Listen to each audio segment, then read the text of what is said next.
ลามกระบังลามปลนี่ลามปลาแซ่บๆตัวพี่น้องนี่กระลับกระบังอ้ายพะเนาะ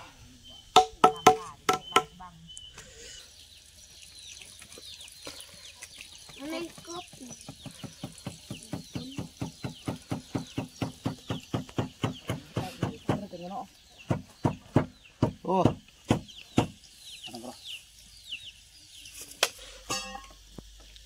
เอ้โอ้นี่พี่น้องเอ้ยโอ้ตัวtaran cek ayo ayo ayo yaเลยครับเลยกระตอนนี่แกเยอะๆจังโอ้เด่นตอนเป็นต้นเลยพี่น้องเอ้ยเยอะๆจังลำกบตัวนี้ลำกบลำปลาสุดยอดพี่น้องเอ้ยกินกับล้านมื้อนี่ดอกไว้ดูนะยุดไว้อ่ะโอ้นี่อันนี้ป้าเสกกระบังพี่น้องลามปลาเสกบังพี่น้องนี่ลามปลาซิวน่าทุกเดือยว่าปื้มเกะคนก็ทำไม่เจออ้ายเพื่อนเนาะลามปลาซิวลามปลาซิวลาบไปลาบลามปลาซิว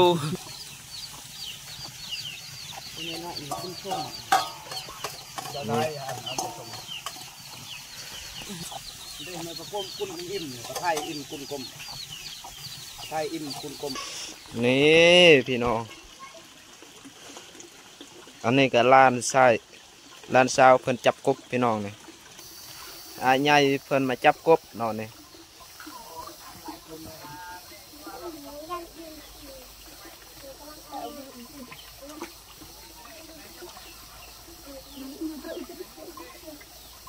จับกบทำรุ่นนำกันเลยหรือว่าได้จักโตเนาะได้จักโตทำรุ่นนำกันเลย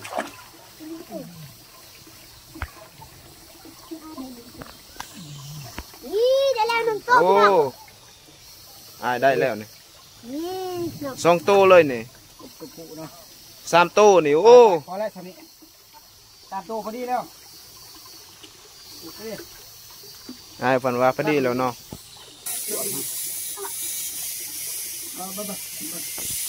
น้าลูกเคยนี่โตบักใหญ่เลยพี่น้องเอ้ยกบ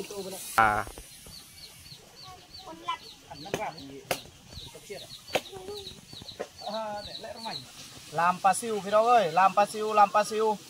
แซ่บๆกินกับบรรยากาศอยู่ท้องหน้าพี่น้องเอ้ยใกล้ๆใกล้หัวหน้าเด็กประทัดไก่กับลายเนี่ยไก่หัวหน้าเนี่ย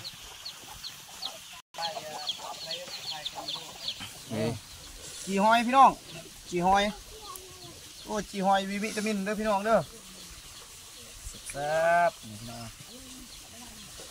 โอ้บรรยากาศจีหอย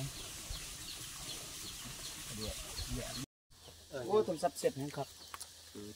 เจ็บนะมาเอฟซีมึงไปอัดต้นเร่ด้วยกันต้นเล็บซี่หรอไม่ตัวหน้าอ่ะเตะอีกดิเดือดอีกเปล่าไร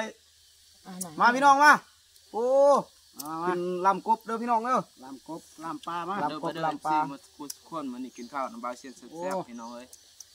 กับบรรยากาศเลยไงมีต๊อกเลยกินข้าวนำเอาข้าวเลยสิอิ่มอ่ะชิมข้าวชิมหึ่งก่อนกับบรรยากาศคือสีคึมๆแน่เหมือนนี่พี่น้องมากินข้าว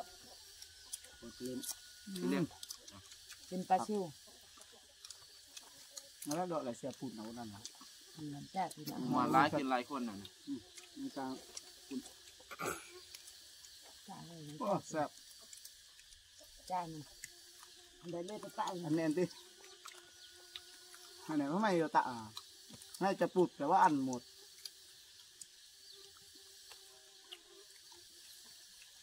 เด้อนี่หมดจ้ะนี่ดอกสดแก่ข้าวได้แก่ข้าวแล้วว่าเนี่ยซิวเดี๋ยวไม่แซ่บแสดงมีผักกับเนาะ น้องจะเห็นมันเป็นกับเดียวถ้าเราเห็น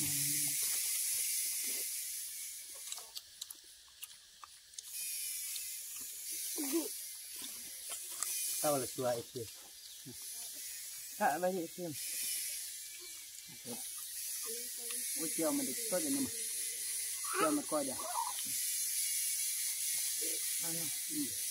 เป็นมุกกระติวบ่ได้กบนะ เดี๋ยวมาเล่นดูอย่างมีกะสบายดี มุกกระติวจับวางหน่อยพูดหน่อยตอนพูดหน่อยเริ่มกลางตอนนี้เต็มค่ำเลย ยกร้อยที่ไหนนะเล่นที่สี่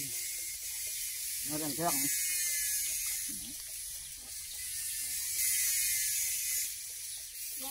ดูไม่อ้วนเลยอ้วนตาด้วย ดาวนี่ แปะน้องมีจังจักรจันทร์ห้องน้ำพี่น้อง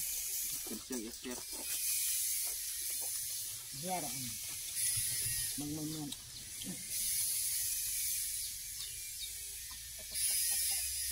โอ้อัดนะลมนะแล้วนะฮะลมกุ่นมาลมลิบก็โอ้ขากบเดี๋ยวบักงานได้เยิ่มได้หัวกระเลียมตัวนี้ ไม่ได้จับเป็นเนี่ยเพื่อน บ้า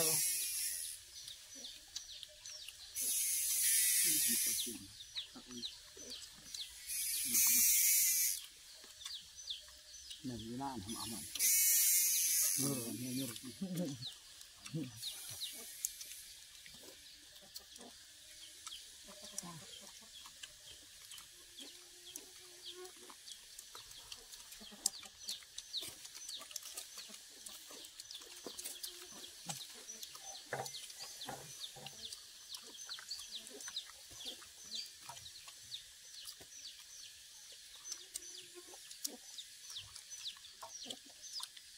ได้จกมันเลยจับได้ จับมันเลยเห็นไหม จกมันนะจะส่งมาคุย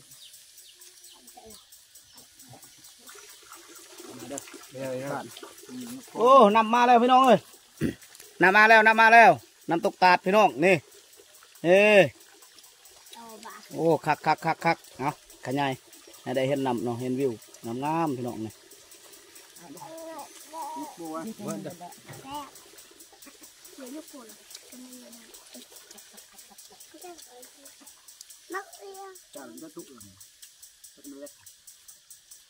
นะมาเลยก็หยุดนำกัน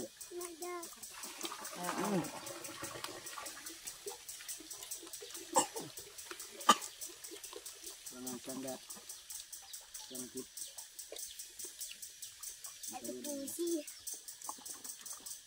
โซลาเซลล์พี่น้องเอ้ยแสงแดดหยุดมันก็หยุดคือกันใช่มันเป็นคุณมาคุณนั่งต้นนั่งก็เลยเยี่ยมโอ้ท่านี้ก้อนพี่น้องเอ้ยอิ่มแล้วเนาะพี่น้องเนาะ